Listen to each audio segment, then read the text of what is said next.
Bom, muita gente, né? Todo mundo, na verdade, gosta de ter o cabelo bonito e saudável, mas muitos problemas no couro cabeludo têm prejudicado muita gente tem ficado preocupado, sim. Esse é o tema do quadro Bem-Estar de hoje.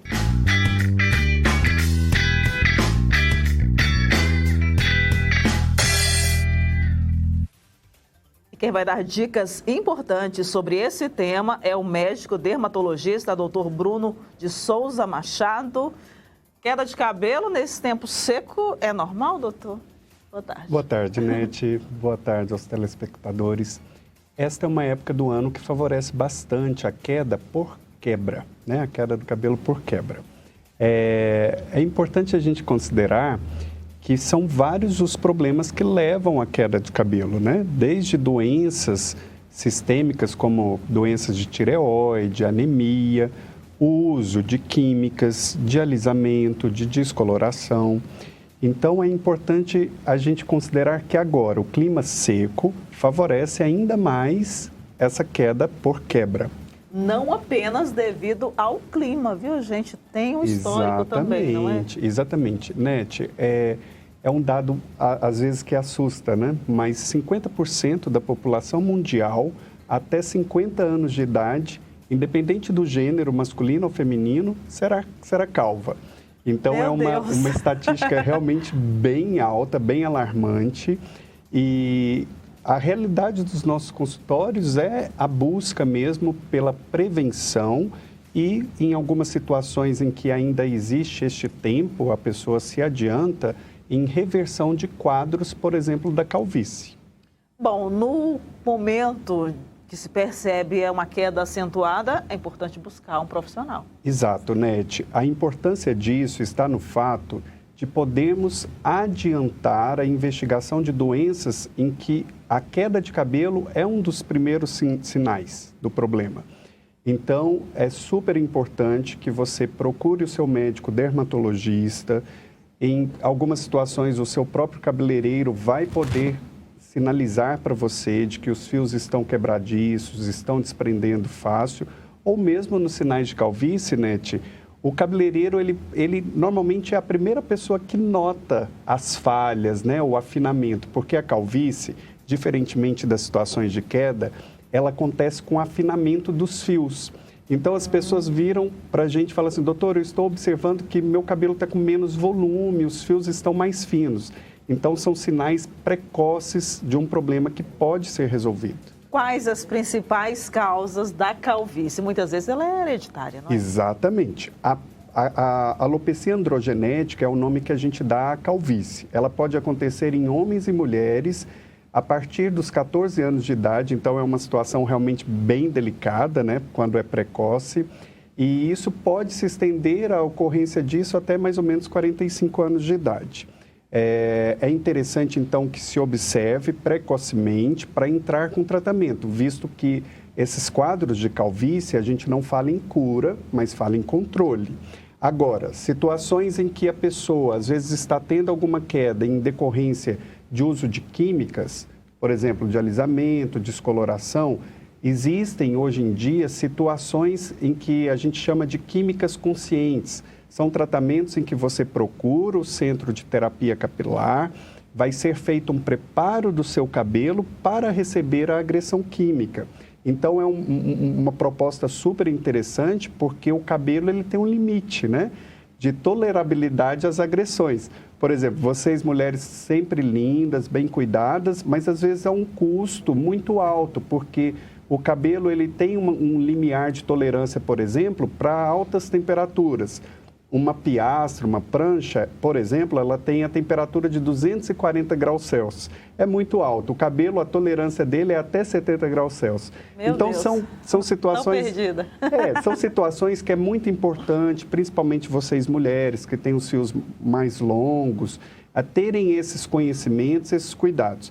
E outra coisa importante, Nete, é que situações em que a gente deixa o cabelo com intervalo muito grande entre as lavadas, vai acumulando oleosidade e sujidade. Isso favorece a inflamação do cabelo e o cabelo também cai por esse motivo. Olha isso, gente, uma informação muito importante. Meninas, cabelo faz aquela escova, fica com pena, com dó de lavar o cabelo. Exatamente. Tem de lavar quantas vezes por semana? Nete, eu costumo dizer que para as pessoas que têm o uso da química e que também tem a questão de manter em domicílio a escova, a prancha, é interessante que lave o cabelo dia sim, dia não.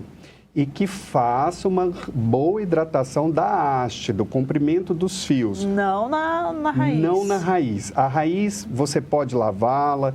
Existem shampoos específicos para as pessoas que têm raiz oleosa. Existem os shampoos antifúngicos. Estes todos têm que ser utilizados no couro cabeludo. Na haste, realmente, a gente tem que promover uma hidratação para que o cabelo não caia por quebra.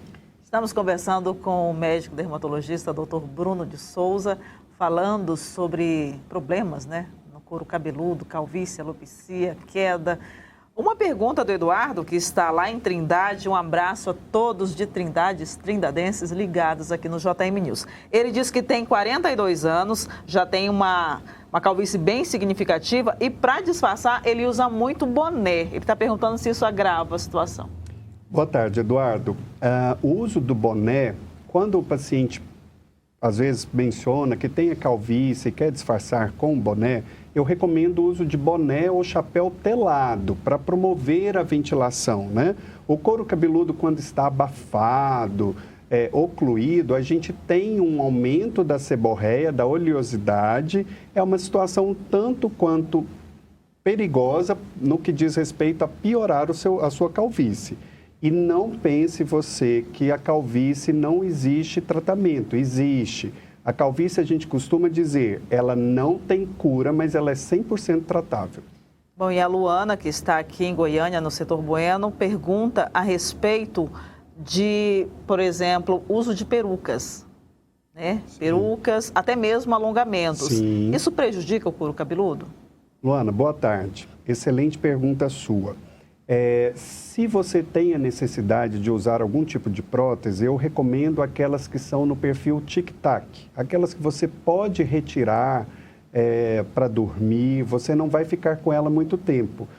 E, Nete, a importância disso está no fato da gente, quando a gente pensa alguma prótese, ela vai pesar na raiz, ela acaba refletindo na raiz. Isso pode fazer o que a gente chama de alopecia tracional. Então, pela quebra, ela pesa... Ela puxa e quebra, exatamente. Algumas situações, né, chega a deixar cicatriz no couro cabeludo. E, obviamente, onde tem cicatriz, o fio não vai nascer.